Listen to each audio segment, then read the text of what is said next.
Okay, magandang gabi po sa ating lahat. Amen. Buksan po natin ang ating mga Bible sa Mark chapter 4.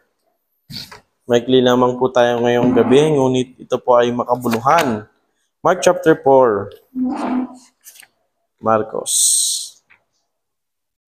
Ayan po. Dito po tayo sa verse number 35.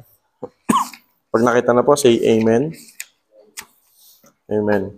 Mark chapter 4, verse number 35 to verse number 41. At basahin po natin ang salita ng Diyos ng salitan. Nagre-record ba, bro? Nakita mo, nagre-record. Okay. Thank you, thank you. Diyan na po kayo, say Amen. Verse 35, and the same day, when the even was come, he said unto them, let us pass over unto the other side.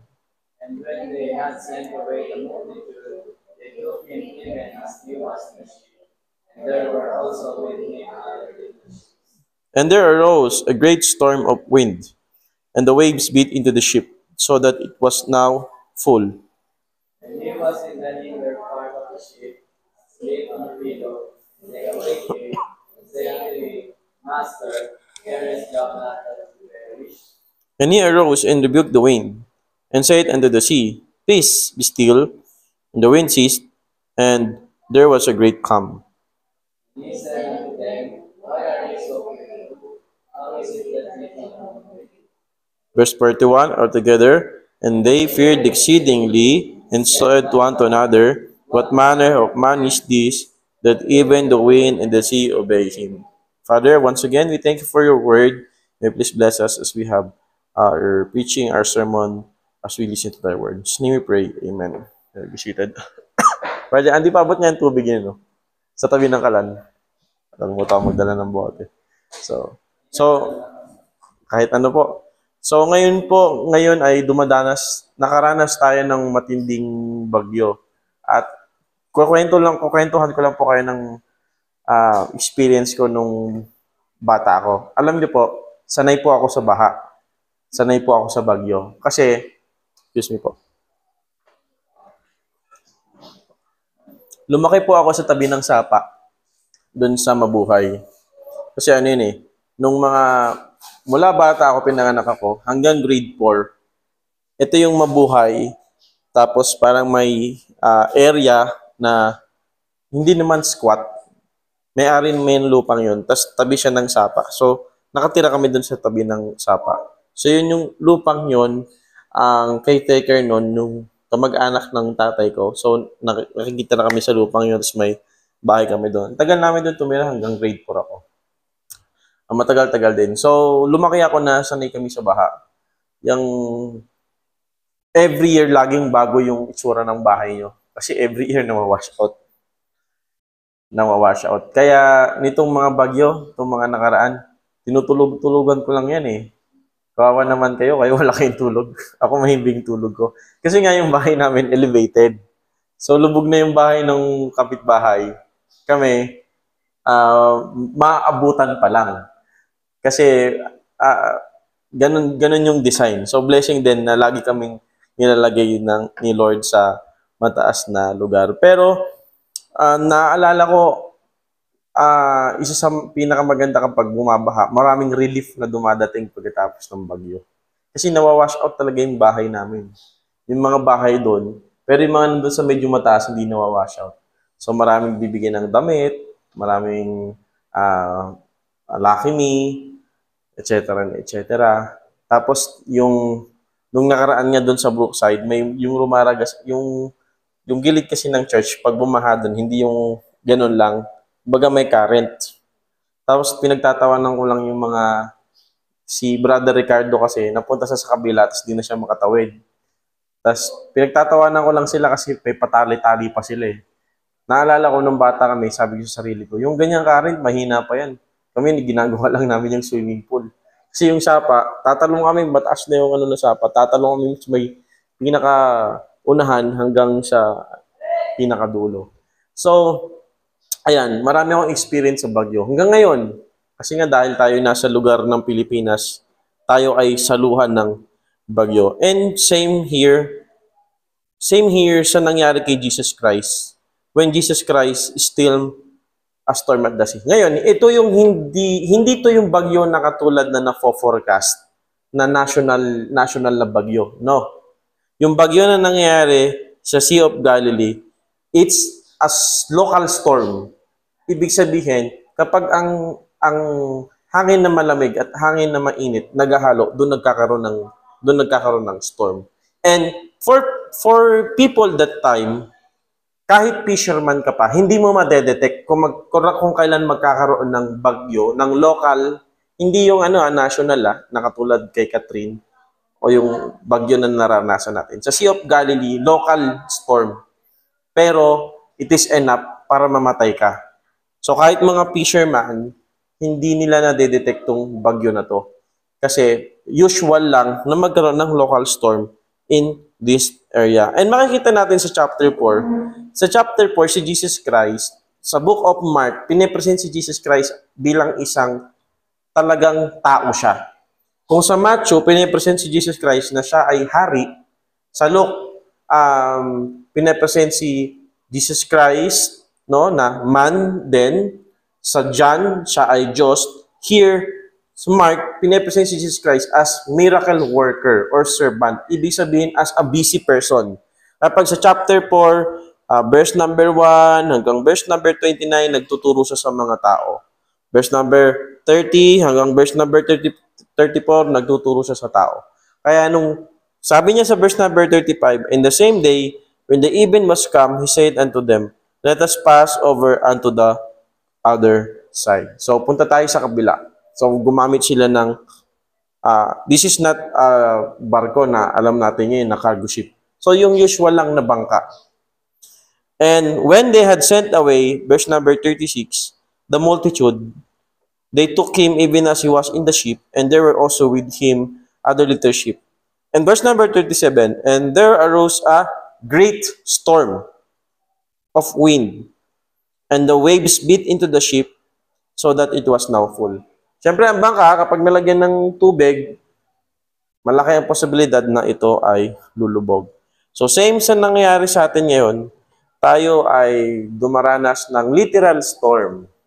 Literal storm, kung saan talagang, yan, yung mga poste doon kanina, bagsak. Marahil kaya wala kang kuryente kagabi. Bagyo, unos, at ano pa man. Nasanay na tayo mga Pilipino. Minsan nga, natutroma na tayo. Yung nanay ko nung bata ko, pag tumataas na yung sapa, nanginginig na siya. And also, we have this storm in our life na wala namang ulan, wala namang kidlat, wala namang waves. Pero ang ating pananampalataya ay nababagyo. Tayo ay nasusubukan. And as a Christian, tumagal na tayo sa pananampalataya. May mga dahilan si Lord. Bakit niya inaalaw? Alam ba ni Lord na magkakaroon ng bagyo at maraming mamamatay, maraming casualty? Yes.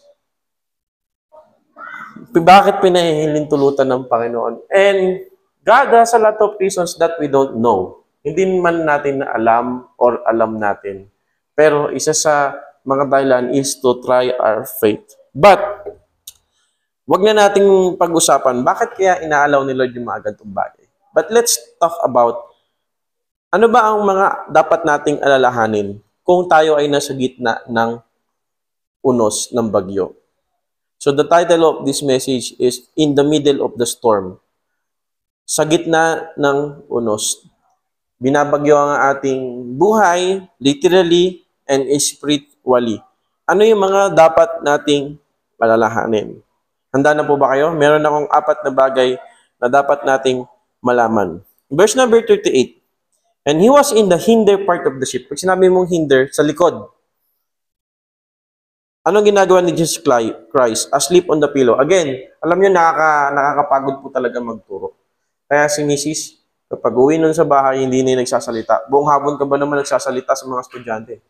Pag uwi mo, pagod na pagod ka na talaga. Nagpapakita lang na si Jesus Christ ay nagkatawang tao talaga. Hindi siya phantom o hindi siya hologram. Talagang nagkatawang tao siya. Diyos na kinuha yung form, yung forma ng tao. Tao na napapagod, tao na nauuhaw, tao na nagugutom katulad mo at ako. Nakapagsalita ng sila, turo ng turo, trabaho ng trabaho, miracles, all of those things na ginagawa ni Jesus Christ napagod siya. Kaya siya natutulog. Hindi dahil tamad siya or whatsoever. Makita natin sa beginning ng chapter 4, maraming ginagawa si Jesus Christ. So natutulog si Jesus Christ, bumabagyo na, at meron ng laman ng tubig ang kanilang bangka. And they awake him. Ginising na lang ang Panginoon. And said to him, Master, carest thou not that we perish? Hindi ka ba, wala ka ba pakialam na tayo ay nagdurusa na, nalulubog na tayo, na tayo ay binabagyo? So the disciples, their approach, they run to Jesus, but their approach is doubting the Lord. Or, Lord, may paki ka ba sa akin? So, in the middle of the storm, remember, brother and sister in Christ, to run to the Master. Number 1, to run to the Master or run to the Lord. Run to Him. Lumapit tayo sa Kanya. Now, not in doubting like the apostles or the disciples here na nagda-doubt sila sa Panginoon. Panginoon, wala ka bang pakialam na kami ay nagdurusa? Na tayo, we. Third person plural, tayo. Now, question is, let's go back again to the question earlier. Ang Panginoon ay may pakialam sa atin. And as a Christian, we know the answer, yes. Meron pakialam ang Panginoon sa atin. Alam ba yung ating paghihirap? Last Sunday, pinag-usapan natin na kahit yung buntong hininga natin, ba, yung biyanan ko mahilig ay nako. Siguro pag walang pera, di ba? Ay nako. Di nagbayad ng utang kasi may tindahan. Di nabayaran yung utang, ay nako. Nagpapabigas. Di nagbayad, ay nako. Pati mga yan, alam niya ng Panginoon. Ngayon, kapag tayo ay nasa gitna ng pagsubok, ng storm, ang response talaga natin, lumapit tayo sa Panginoon. Not run from the Lord, but run to. Lumapit tayo sa Kanya. Sino ang ginalapitan natin kapag tayo ay binabagyo ang ating buhay? Sa every stages ng buhay natin, kaya importante na ang mga youth, meron talaga silang someone na nag-a-advise sa kanila, kung parents man nila, kuya ate nila, or friends na nag-guide, or walang pinakamaganda kundi ang simbahan, ang church na nag-advise sa kanila. Kasi kapag na-broken-hearted, kasi ano po ako, una akong nagka-crush, kinder ako eh. Oo, tatandaan ko pa yung pangalan ng crush ko. Ano yan eh, tayo ay emotional being. May feelings tayo. Ang mga youth, di ba, si Brother Andy, di ba? Naranasan natin na yung parang magkakaroon ka ng feelings. Parang pinaka-down moment mo is yung parang na-reject ka, etc. etc. So, saan sila lumalapit? Lumalapit sila, ang mga unbeliever, kung kani-kanino. Kay Papa Dudut, Dr. Love. So, sa atin, kung lalapit ang mga kabataan, that's natural, that's feelings yan. Pero hindi lahat ng nararamdaman natin ay kailangan nating sundin. So, magkakaroon ng God advice. Ganon din naman, hindi lang kapag kabataan, pagkaroon ng trabaho, pag nagkaroon ng pamilya, lalo na, alam nyo, kaya pala talaga, dapat magkaroon tayo ng mga, siyempre, mga matatanda na, ibig sabihin, may mga edad na yung mga kapatid natin. Pero yung mga nagsisimula pa lang sa pamilya, hirap talaga ng parents. Hirap mag- ng bata. Ng maayos. To him, may mga pamilya, okay ang buhay nila. Pero yung anak nila, ayos, at nag-aral. Naniniwala pa rin ako sa sabi ng manunulat ng ating bayani. Pag-ibig, anak ay aking bata. Ang sunod, Kim. Huwag palakihin ang bata sa... Di nyo alam yun. Pag-ibig, anak ay aking nakita. Huwag palakihin ang bata sa tuwa. Ibig sabihin, huwag silang i-spoil. Kasi pag na-spoil sila, pag lumaki sila, hindi nila kayang tumuhay sa sarili ng pa. So, parenting, kapag tumanda na tayo hanggang ngayon, laging babayuhin yung buhay natin. Lagi tayong nasa gitna ng pagsubok. And in the middle of the storm, run to Jesus, not to doubt Him, but to, Lord, in your mercy, in your grace, I seek your grace. Please help me. So here in the apostles and the disciples, they doubt the Lord. But ngayon mga kapatid, the Holy Spirit is in us. We can come to Him and we can ask help sa Panginoong Kristo. Not only that, in verse number 39, and He arose, nagising si Jesus Christ, and what? Rebuked the wind. Imagine mo, kinausap niya, and said unto the sea, nirebuke niya, parang tumigil ka hangin, at sinabi niya sa karagatan, peace, be still. And what happened? And the wind ceased, and there was a great calm. This is a miracle of the Lord. And in the middle of the storm, remember that God not just ran to Him, but remember that God is in control. Amen? Ang Diyos, sovereign siya. Kumbaga, si Lord wala siyang plan B. Or hindi siya na-shock. Never nagulat ang Panginoon. Never siyang na-stress. Yung tipong stress na, ala, ano na kayang gagawin ko? Yung anak kong ganito, hindi na naging tapat sa akin. No. Walang surprise moment sa Panginoon. Everything was in His control. COVID-19, natatawa doon sa may alam niyo na in-interview, hindi na ko yung makabiyahe Okay, kasi dahil corn beef 19. Ano yun? Corn beef 19 ba yun? Biro, pagtripan pa ng reporter, no? Tapos yung, kahit magmask ka, hindi mamamatay ang mga masamang espiritu sa alcohol. Alam niyo yun? Ang daming nakakatawa talaga ng COVID-19. So, control ba lahat ng bagay na yun? Yes. Rapid. Ngayon, national, global. How about in our individual life? Control ba ng Diyos? Nasa control ba ang Panginoon sa buhay natin? Tandaan natin inulit ko yung mga series natin na makanakan about will of God. Si Lord, meron siyang perfect, best will sa'yo. Ito yung gusto niya mangyari sa'yo. Tak. Pero ikaw, meron kang gusto mangyari, ayaw mo mag-conform doon sa gusto ni Lord. Ngayon, ang tawag ni Lord doon, permissive will. Pagbibigyan ka niya sa gusto mo. Okay? Ngayon, wag tayong mag-aim doon lang sa permissive will ng Panginoon. Dapat doon sa perfect will. Ngunit kung hindi tayo magko-conform sa perfect will ni Lord, nandito tayo sa permissive will, pinili mo yung gusto mo, may control pa rin ba ang Panginoon? Yes. Kung babasahin natin ng Bible, si Job, bago siya lupustahin ni Satanas, humingi muna si Satan ng permiso sa Panginoon. Sa atin, hindi tayong galawin ni Satanas. May mga problema na dumadating sa buhay natin. We're in this storm. God is still in control. Hindi mo man alam yung reason ng mga problems natin. But God is in control. Yun yung mahirap We always want to know the reason why we are suffering, why this thing happen in our life, bakit may bagyo, bakit may hirapan, bakit may baha, bakit may sunog. Imagine mo, umuulan na nga, ang lakas-lakas ng ulan, makakarinig ka pa ng wangwang ng bombero. Saan ka makakita nun? Bakit, Lord, bakit mo hinahayaan na bumabagyo na yun, tapos may nasusunog pa? Okay. So, still God is in control. Tayo, hindi natin control ang bukas. Pero ang Diyos control. Kaya kung tayo, nag-i-step tayo day by day. But si Lord, hindi lang 1,000, hindi lang 2,000 o 1 million. Far beyond sa mga steps natin. He's ready in your tomorrow. Si Lord, nandun na siya sa bukas.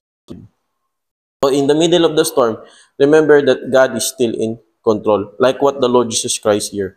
He's in control. And not only that, in the middle of the storm, remember that God can make it calm. God can make you calm. Magstay. Be still and know that I am God. Yung kaya ayusin. Tignan nyo to Ang dami nating mga bad decisions sa buhay. Admit natin, marami kang, dapat pala sinabi yun. Kumalat tuloy. Ganun tayo. Hindi ko sinabi kay ganito. Kumalat tuloy. Wrong decision. Dapat pala, hindi ko pinost-to. Ganito tuloy. Dapat pala, hindi ganito yung ginawa ko dati. Ganito tuloy. Ang dami natin ganun. Minsan nakalimutan na natin. And that's good. Mas maganda yun na nakakalimutan. Pero ang maganda, mga pangit na ba nangyari sa atin, pag binigay mo yan sa Panginoon, kaya niya pa rin pagkain. Milagro po yun. Tignan mo si Baron Geisler. Kita mo parang wala na kang pag-asa. Pero nakakilala sa Panginoon. Hindi nga natin kilala kung sino nag-share sa kanya. Kilala mo ba si Baron Geisler, King? Si Baron Geisler, sa bagay mga kilala kasi natin si Jungkook, may mga kilala. Yung Baron Geisler, yung mga astig na mga artista, mga bad boy. Sino o naging addict, lahat na nakakilala sa Panginoon. Nung nakakilala sa Panginoon, hindi lang nakontento, nag-Bible school pa. Graduate yun ng Bachelor of Theology. At anong ministry niya? Nagtuturo siya sa mga school na wag magdodroga at wag nang subukan. Di ba? Yung testimony mo ng pagiging ganito, ginagamit na ng Panginoon siya, ginagamit na yung testimony niya. Kumbaga, pangit na, naging maganda pa. Parang sa basketball, yung pangit mo natira ng paganda pa, sumut pa. Yung mga pangit na nangyari, kaya pa rin pagandahin ng Panginoon. So, kalma lang tayo. In the middle of the storm, kalma lang. Pero hindi ibig sabihin tulugan nyo yung baha. Ibig sabihin, Lord, meron po kayong plano. At last but not least, andyan pa po tayo. Amen? In verse number 40, and he said unto them, why are ye so fearful? How is it that ye have no faith? Sabi ni Jesus, bakit kayo takot na takot? Wala kayong pananampalataya. Brother and sister in Christ, a lot of times in our life, parang di na tayo believe sa Panginoon eh. Na meron pang gagawin ng Diyos sa buhay natin. Like sinabi ko kay Mrs., alam mo, minsan ang kasalanan natin mga Kristiyano, nililimit natin yung sarili natin kung anong kayang gawin ni Lord sa buhay natin. Sige, itong pagkuha namin ng kung loloobin ni Lord, makakuha kami ng service namin. Sige, increase your faith. Itong pagdadalang tao ni Mrs., sumuko na ako, kala ko hindi na siya mabubuntis. Kasi 2 years eh. Sister Mayo, wala eh. Kala ko, wala na talaga, parang wala na, menopause ka na. Gagalit yun pag sinabi mo menopause. Ano ba yung sabihin ng menopause? Para lang yun sa mga 50 years old, 55 years. So, pero, mga kapatid, kung ikaw sumusuko ka na, si Lord hindi. So, wag nating limitahan si Lord kung ano yung kaya niyang gawin sa buhay natin. So, Brother Andy, batang-bata. Kumbaga, Lord, please, gamitin mo ako kung ano man yung gusto mong mangyari sa buhay ko. Don't limit God. So, increase your faith. Gano'n din sa pagbibigay natin, sa pag-church natin, in every aspect in our life. So, in the middle of the storm, remember to increase our faith in Him.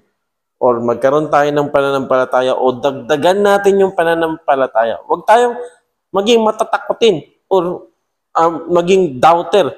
Look at verse number 40. Fearful. Okay? Pero sa verse number 31, feared exceedingly. And they feared exceedingly and said one to another, what manner of man is this, that even the wind of the sea obey him?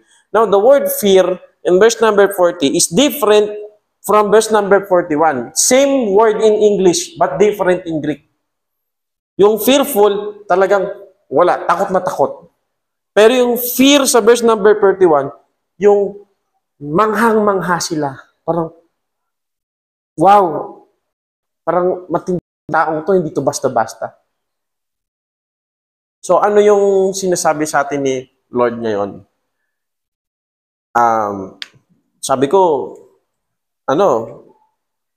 sa before, kapag anniversary, dapat hindi lang tayo nagko-commitment sa pera. Dapat nagko-commitment tayo sa bisita. So, magpapa-commitment ako sa bisita dito. Halimbawa, sa Brother ilan dadali. Depende sa Sunday, para yun sa mga sa church, tsaka mga bisitang pastor. Pero yung nga Sunday yan noon, kaya maglalagay tayo ng isa ba pang budget doon. Magdala tayo ng bisita. Di ba? Diba, si Brother Andy, ilan yung commitment mo na dadali mong bisita? 2, 3, that's good. So, kaso nga lang, ulit natin. So, kung kaya yung pakainin dito, pakainin nyo sa labas, may bakery dyan, tsaka parisan. Or, pag, yun, dun papasok yung, dagdagan natin yung pananampalataya natin. Ito lang yung commitment natin, 30K. Pero what if gawin natin, kung tataasan natin yung pananampalataya natin, magiging doble, magiging 60K. Kaya yun mga kapatid. O, di ba? Wala tayo. So, in the middle of the storm, remember, increase our faith in Him. Okay? Remember to run to the Master. He's in control. God can make worse things to be still and increase our faith. Let's go to the Lord in prayer. Let's all stand up. Let's pray. Our gracious Father in heaven, kami po ay palaging nababayo ang pananampalataya namin. Not just literally, but spiritually, sa mga nagdaang unos sa buhay po namin. At nasusubok po ang aming mga pananampalataya. Lord, in the middle of the storm, palalahanan niyo po kaming alalahanin na tumakbo po sa inyo. At ganoon din po, dalangin ko po na magtiwala po kami sa inyong sovereignty.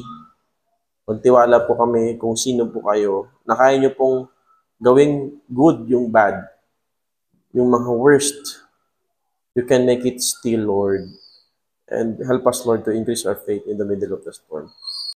Brother and sister in Christ, this is our time. Like on the message and say to the Lord, Lord, I'm weak physically, but can you please revive me spiritually?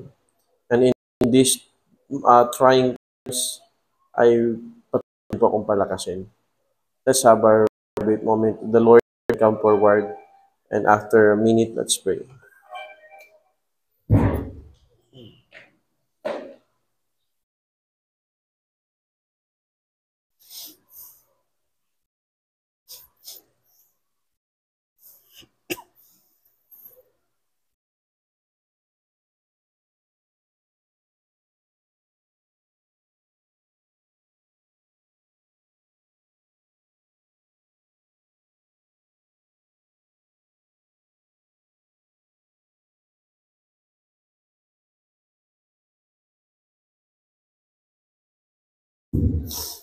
Let's pray once again. We thank you, Father.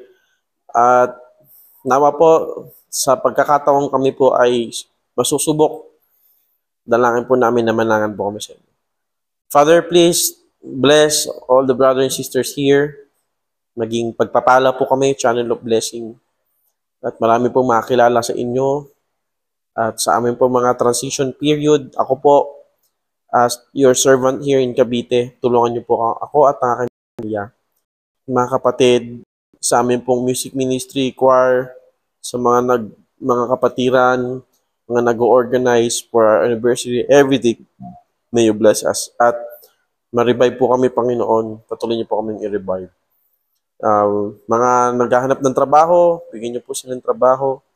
Mga nanay at tatay na palaging nag-prepare for school, for their work, bless niyo po sila. At ingatan niyo po kami sa aming pansamantalang pag-iwalay. Jesus' name we pray, our Lord and Savior. Amen. Let's sing, thank you, Lord. Ready, sing. Thank you, Lord, for saving my soul. Thank you, Lord, for making me whole.